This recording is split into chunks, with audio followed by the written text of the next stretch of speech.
الافريقيه. ما رايكم نتعرف الان مشاهدينا؟ سناخذكم في جوله عبر المدن المغربيه التي ستستضيف هذه البطوله، وستلاحظون كل مدينه لها خصوصيتها التي تميزها عن المدينه الاخرى.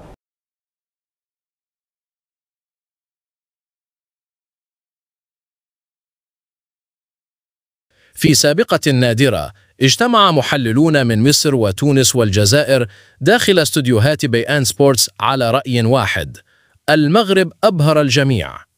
الملاعب المغربية التي ستحتضن نهائيات كأس إفريقيا 2025 أصبحت حديث الساعة في الساحة الرياضية. هندسة عالمية، تجهيزات متطورة، وتنظيم يضاهي أرقى البطولات الدولية. في هذا الفيديو نرصد لكم ردود أفعال المحللين العرب لحظة عرض صور الملاعب المغربية وتفاصيل تصريحاتهم التي أثارت إعجاب المتابعين. تابعوا معنا حتى النهاية، فالمغرب يستعد ليصنع التاريخ من جديد. أفريقيا بعدد كبير من الملاعب، قلنا ارتفع العدد من 6 المتوقع أساسا إلى 9 ملاعب. الجديد في هذه الملاعب والجميل فيها أيضا أنها ملاعب يستعد بها المغرب باستضافة كأس العالم بالاشتراك مع إسبانيا والبرتغال. كابتن سامي، أهلا بك من جديد معنا. أهلا وسهلا. استضافة البطولة هذه الكأس القارية في بلد هو أساسا يستعد لتنظيم ما هو أكبر، هو كأس العالم، أي قيمة إضافية يشكل هذا الأمر؟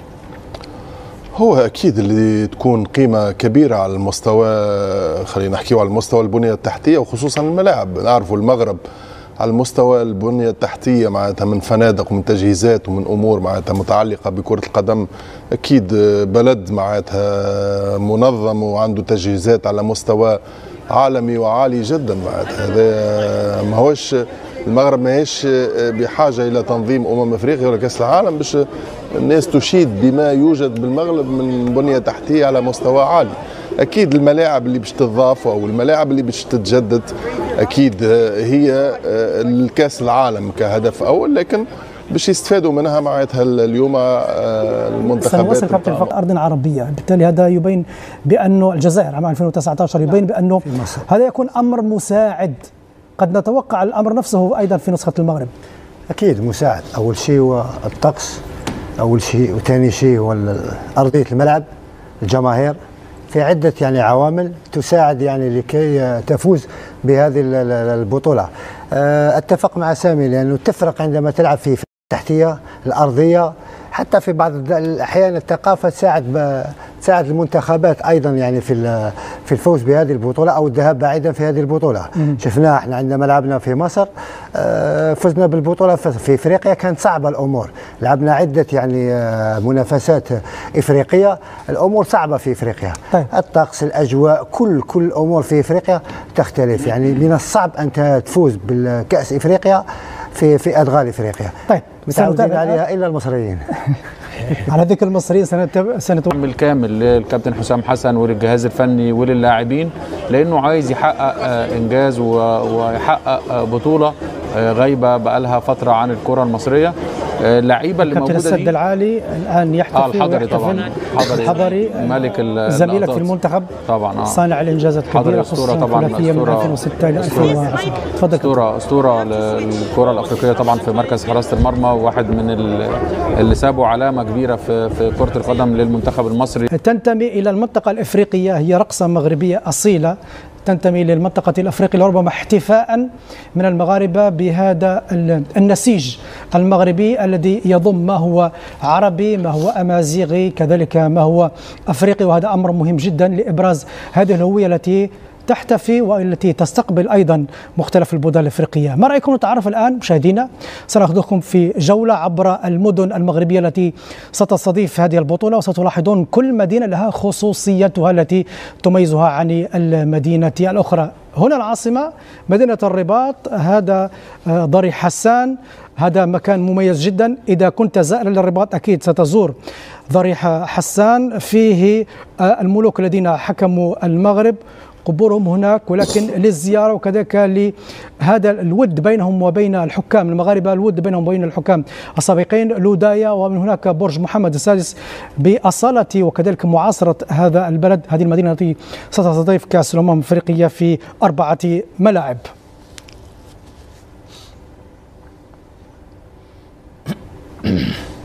إلى الدار البيضاء المعروفة عالميا كازابلانكا، هذا هو مسجد الحسن الثاني. كل هذه المناطق مميزة جدا، تعرف حضورا سياحيا. أيضا هذا وسط مدينة الدار البيضاء، الوسط التجاري دار البيضاء، حي الأحباس. أيضا هذا الحي الذي يجمع بين الجانب الحضاري والعتيق لهذه مدينة دار البيضاء. هناك من يعتقد بأن دار البيضاء فقط مدينة اقتصادية، ولكن أيضا هي مدينة تجمع بين ما هو قديم وحديث، بينما هو حضاري، كذلك تتطلع المستقبل وفق ما يحدث مثلا في مطار محمد الخامس واجهة المغرب، أول وجهات المغرب عندما تأتي إلى دار البيضاء. فاس جامع القرويين أقدم جامعة في العالم، هذه المنطقة المهمة جدا، العاصمة العلمية الحضارية. أيضا منطقة الدباغين، هنا تصنع الجلود. من يلبس منكم البلغة المغربية أو الجباب المغربي فإن غالبيته أصله هو مدينة فاس. كل الحضارة المغربية خصوصا المرتبطة بالصناعة والصناع التقليديين هي من مدينة فاس حصرا.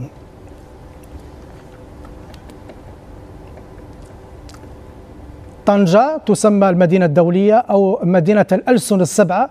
الألسن السبعة لأنه عادة الطنجاويين يتكلمون لغات عديدة، لأن المدينة كان عندها طابع دولي وهي تحافظ على ذلك الطابع. بين طنجة وإسبانيا فقط 14 كيلومترا بالبحر.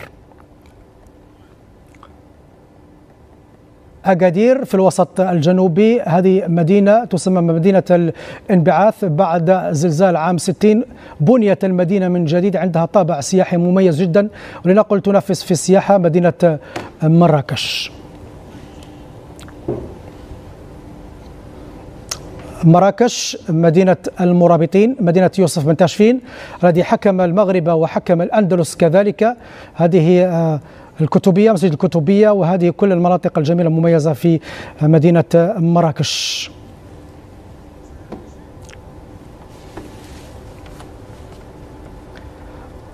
لاحظتم ركزنا كثيرا عن الجانب الحضاري في المدن.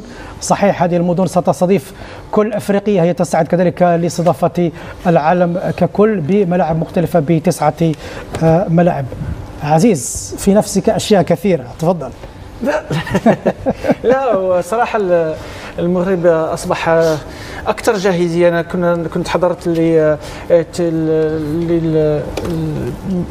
لما قدمه المغرب لاحتضان كأس العالم 2006 و2010. فاكر لما كنا نود أن نتقدم بملف تنظيم كأس العالم 2006 و10، وأنا أظن بأن المغرب حاليا أجهز من 2006 و2010، خصوصا 2010. حتى طلبات الاستضافة حتى قبل 2006 2010 كانت حتى في 94، كانت 2010 كذلك. ولكن تكلمت على آخر مرة كنا عملنا حملة كبيرة على وكان المغرب قريب من تنظيم كأس العالم، ولكن كنظن بأنه الآن أكثر جاهزية، لأن الملاعب أصبحت بمعايير الآن جد حضارية.